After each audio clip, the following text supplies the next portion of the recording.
Hi everybody, it's Brad. And I'm Krista. From the Big Family Homestead, folks.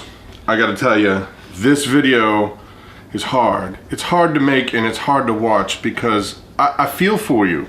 There is no such thing as smell-o-vision yet. And we are making delightful, homemade cinnamon rolls with buttercream frosting that's orangey. Oh snap. Hurt me, baby. Yeah. Now, some of you may have heard of the chain, the restaurant, the pastry chain Cinnabon, and you may be thinking this is a comparison. It is not in any way. That's way better. I gotta tell you, it's true. And it's my opinion that I've had those things, but there's something about no chemicals. You made it at home, it's hot, it's fresh, the house smells delightful. Oh, yeah. The orange cream butter frosting goes on there and it's just amazing. Oh, yeah, and it didn't cost you like $6 or $8. For one. So this is gonna be from scratch.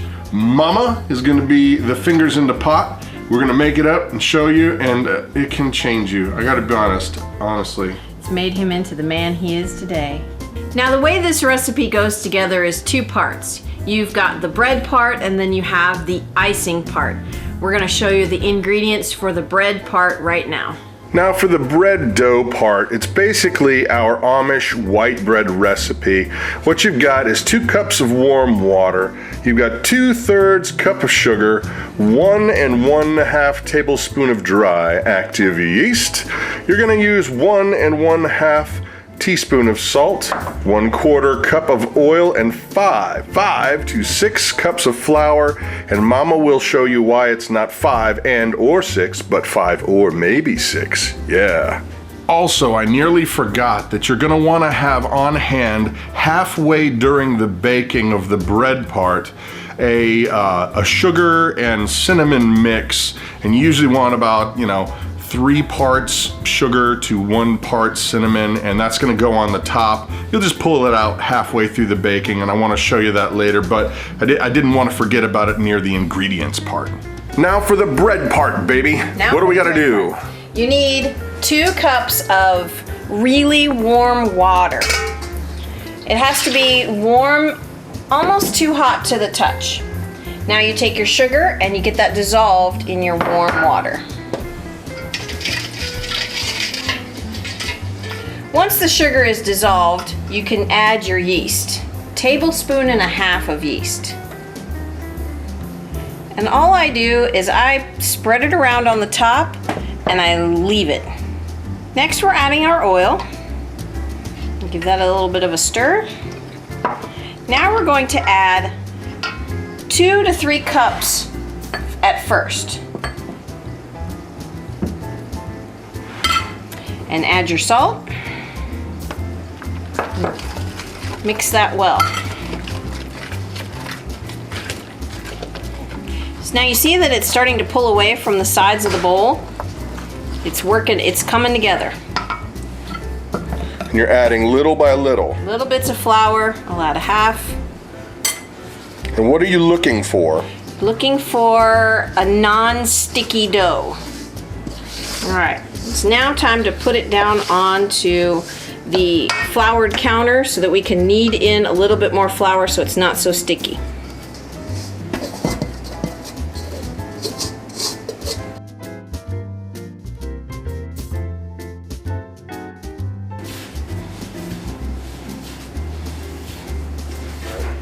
Okay, this is what you're looking for. Nice smooth texture where it's nice and springy. So you push down in there and it comes back real quick. Not sticky. Not sticky. This is ready to set in a bowl to rise. Now you're gonna put your dough in a bowl and you're gonna cover it with a nice warm, wet tea towel. And that is for why? This allows the yeast to activate and to create carbon dioxide and to allow this dough to rise, and then we'll knock it down and divide it into cinnamon rolls. And the tea towel though, that's to keep it from crusting over. Keeps it from drying out, keeps it nice and warm and good. Happy. Nice and happy. Now that we've got that all set, we're gonna let that rise for an hour. Now we're gonna make our frosting. Now for ingredients for the buttercream orange frosting. Easy basic stuff. You're talking 2 cups of powdered sugar, 1/4 cup of milk, 1/4 stick of melted butter, and your flavoring. Now in this case we're using orange. We're using an orange essential oil, and we particularly have the doTERRA brand, but you honestly don't need the expensive doTERRA brand. As a matter of fact, there's a link down below to one that we've used in the past. And don't get me wrong, the doTERRA stuff is really, really great. It's just expensive. And so when you're talking about for cooking and things, it's always nice to find a cheaper alternative that is as good. And so there is one down in the link below. But we basically use about 10 to 15 drops of this into the frosting. Depends on how orangey you want it, right? You just basically take the ingredients and pour them into a bowl, and then you mix them up. Make sure they're nice and incorporated, and that the powdered sugar is nice and smooth. When you got that nice and smooth, it's time to add your oil.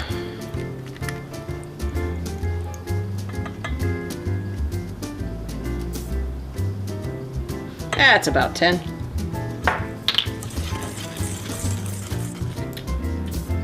Perfect.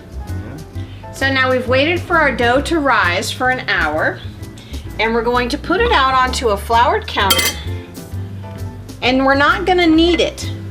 We're going to roll it into a big rectangle.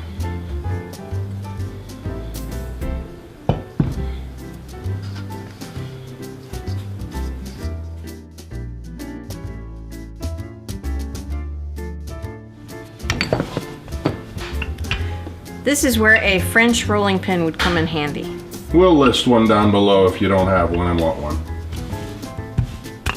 Now it's time to slather some butter and some cinnamon and sugar on there and be generous.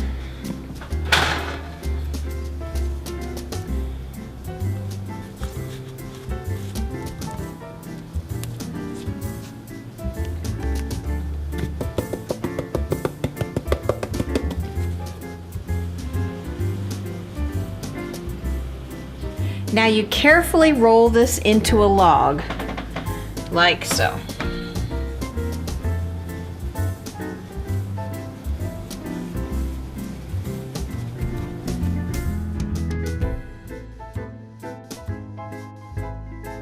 Next you're going to cut these, and then you're going to place them into a 9x13 pan.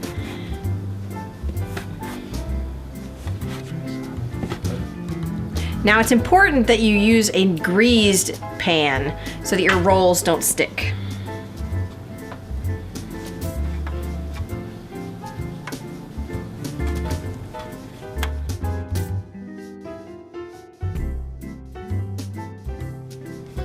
Now make sure you leave some space so that these will have a chance to rise.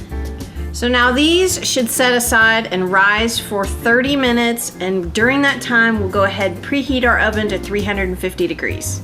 Now for all you busy moms, this is something that can be whipped up the night before and put in your refrigerator. Then before you want to bake them, take them out of the fridge, put them on the counter, preheat your oven. By the time the oven is heated up, those rolls will be ready to be baked, and that would be a yummy, delicious And breakfast. a time-saving yumminess. Yes.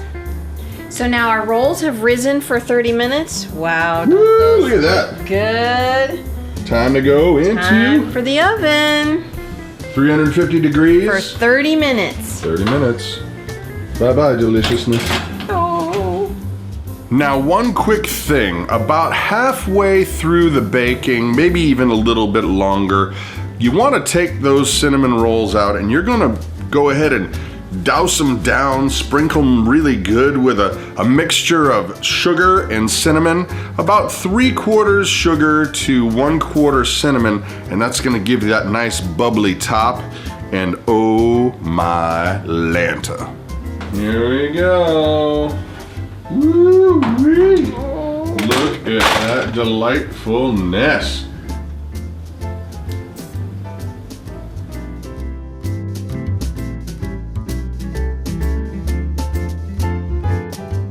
All right. right, people, would you feast your eyeballs upon that? That chain that makes the cinnamon rolls. You'll never want to go back. It's light, it's fluffy, it's orangey, and caramely on the bottom. That's hard. But woo, look at that, kids. Holy smokes. Oh man. Oh, forget it. I kid you not. This is easily far better than the chain. Man. And it costs you Little. Very little. a quarter of what one costs you Yep. at their place. Yeah, I'll see you guys. I'm out of here. Hey, So there you have it, party people of YouTube. You do not have to go to that chain place to get delightful pastries anymore. Homemade cinnamon rolls are not that hard and they're cheap. Now, keep in mind, you saw the amount of butter and sugar and stuff. This is not something you make every day. no, this is something you make once in a great while for a special occasion. It's a treat. Don't make this a habit or else you end up looking like me. So, I'm Brad. And I'm Krista. You guys have an amazing day.